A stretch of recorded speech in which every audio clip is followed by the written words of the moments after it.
aqui eu trago, depois da discussão, na realidade, comentários a respeito do primeiro quesito da prova teórica da turma 1 de semiologia médica.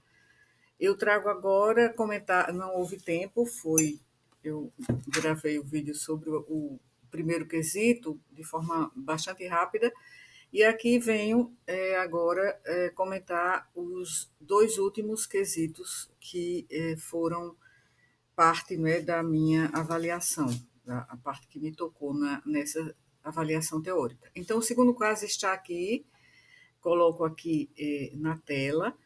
É esse caso aqui, que é um quadro que predispõe a um raciocínio clínico, né? Quer dizer, ao desenvolvimento da capacidade de correlação clínico-semiológica e fisiopatológica do estudante de semiologia médica. Então, vamos tentar aqui enviar uma resposta ou um comentário sobre a questão, sobre a resposta a essa questão, circunstanciada para esse quesito, que também foi uma questão discursiva da nossa prova. Então, aqui está a descrição do enunciado. Em relação ao seguinte caso, responda. Isso é a questão, isso mesmo, é a questão. Sim, aqui é o primeiro quesito que eu comentei ontem, e aqui é o segundo. Então, o segundo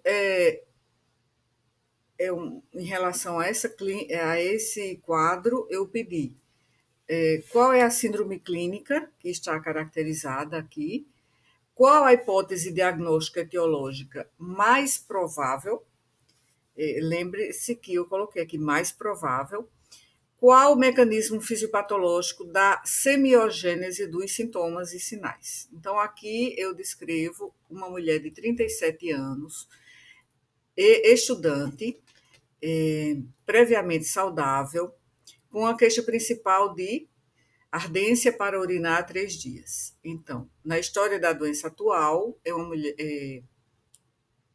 uma paciente que refere disúria, polaciúria e urgência urinária há 72 horas, apresenta dor em queimação ao final da micção, acompanhada de pequeno volume urinário a cada micção. Relata também hematúria macroscópica, urina avermelhada, discreta, em 2 episódios. Não apresenta febre, calafrios ou dor lombar. Refere episódios semelhantes há cerca de 1 ano, nega corrimento vaginal ou prurido genital. Antecedentes pessoais, sem comorbidades, nega aqui.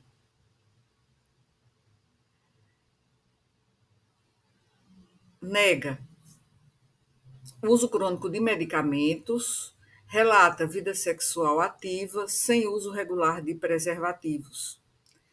Exame físico, em bom estado geral, afebril, abdômen plano, indolor, sem tumorações, região lombar sem dor a punho percussão. Então, esse caso, vamos tentar entender. A síndrome clínica está bem caracterizada. O quadro clínico define uma síndrome disúrica ou uma síndrome infecciosa do trato urinário inferior, ou síndrome cistítica. Trata-se de um conjunto de sintomas e sinais urinários que são disúria, polaciúria, urgência miccional e hematúria discreta macroscópica, sem febre nem dor lombar, o que afasta, à primeira vista, o comprometimento do trato urinário superior. Então, esses sintomas refletem irritação e inflamação da mucosa vesical e uretral, que são típicos das infecções urinárias baixas, em contraste com os quadros de infecção do trato urinário superior. Estes, do trato urinário superior, cursam com febre e dor lombar. Às vezes também associado a outros sintomas, como vômitos, náuseas, pela repercussão geral do quadro de dor, febre, que muitas vezes acarretam também um comprometimento vagal, né, vagal com o aparecimento de vômitos. Às vezes palidez também.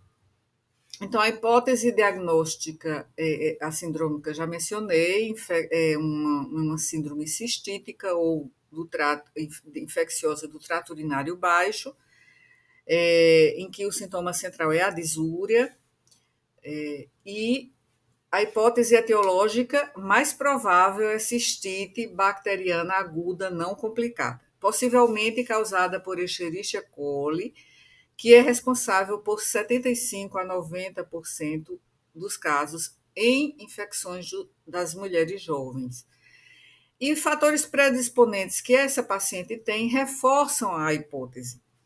Sexo feminino, com uretra curta, proximidade com o períneo, atividade sexual recente, possível trauma uretral e ascensão bacteriana até a bexiga, ausência de uso regular de preservativos, facilitando a colonização uretral, e um episódio prévio a 1 ano, sugerindo uma suscetibilidade individual a recidivas de comprometimento infeccioso do trato urinário. Não há elementos que indiquem infecção complicada, infecção de transmissão sexual, não tem corrimento, não tem prurido, e também afasta à primeira vista um quadro de comprometimento urinário alto. Quer dizer, é um quadro afebril, sem dor lombar e sem outros sintomas de comprometimento sistêmico. O mecanismo fisiopatológico, que foi aqui foi o terceiro, né? O terceiro, já falei do item 1, 2, agora o 3. O mecanismo fisiopatológico da semiogênese dos sintomas. Então, esses sintomas resultam de infecção ascendente da bexiga por bactérias da flora intestinal, predominantemente os coliformes fecais e principalmente a Escherichia coli, que aderem ao epitélio urológico, né, o urotelial, e desencadeiam um processo inflamatório agudo na mucosa vesical. Então, os mecanismos principais são, em relação aos sintomas, né, que eu falei, semiogênese, ou seja, o mecanismo de produção dos sinais e sintomas. Assim, a disúria, que é aquela ardência intensa para urinar, ocorre pela inflamação da mucosa uretral e vesical, levando à estimulação de terminações nervosas sensitivas, sensoriais, e aí levando também, consequentemente, a dor e ardor ao esvaziar a bexiga. A polaciúria, que é outro sintoma associado à disúria, ou seja, são micções frequentes, pela redução da capacidade vesical funcional devido à inflamação. Isso leva à necessidade de urinar pequenas quantidades e com maior frequência. E a urgência miccional se deve à hiperexcitabilidade daquela musculatura do detrusor por irritação inflamatória. Isso leva a contrações involuntárias que geram urgência miccional. E a dor ao final da micção ocorre pelo maior contato da urina ácida com a mucosa inflamada no final do jato miccional. Isso leva à exacerbação daquela ardência, daquela disúria. E a hematúria discreta se deve a microlesões capilares da mucosa vesical inflamada.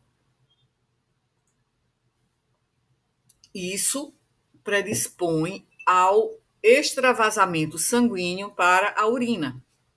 Então, ausência de febre, calafrios, dor lombar e outros sinais de comprometimento sistêmico e de comprometimento urinário alto indica que a infecção está restrita ao trato urinário inferior, sem comprometimento do parênquima renal. Então, concluindo, trata-se de uma síndrome disúrica do trato urinário inferior, ou uma síndrome cistítica, ou uma síndrome infecciosa do trato urinário baixo, secundária a cistite bacteriana aguda não complicada. Então, muitos alunos colocaram também essa classificação não complicada, associada principalmente e previsivelmente à Escherichia coli, com uma semiogênese dos sinais e sintomas baseada principalmente na inflamação infecciosa da mucosa vesical e uretral, resultando, portanto,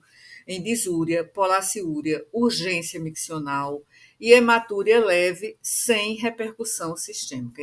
Então, esse é o segundo caso, que é o caso da síndrome infecciosa urinária baixa.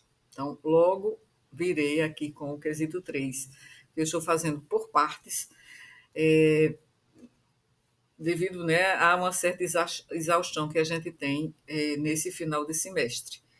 Eu comentei o primeiro quesito, que foi o quesito relacionado ao refluxo gastroesofágico, que eu enviei ontem aqui por este canal. Hoje envio, ainda que seja sábado, mas sempre é tempo, né, de enviar essas devolutivas. E sábado, né, um sábado que aí faz com que o tempo seja, ao invés de mais disponível, até menos disponível, né? Principalmente nesse início de recesso, onde há tanto o que ainda providenciar em termos de finalização do semestre.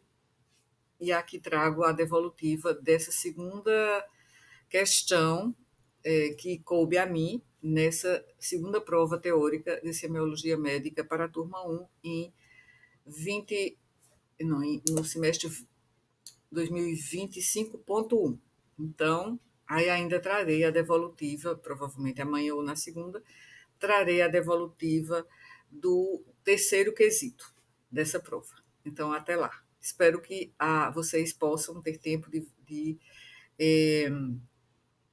consultar essa devolutiva, porque acho o feedback geralmente é dado em relação a cada prova, a cada resposta, ou então um conjunto de respostas, mas ao ter devolvido as provas, né, a coordenação da disciplina, aí eu não tenho aqui as questões discriminadas, né, ou melhor, especificadas por aluno.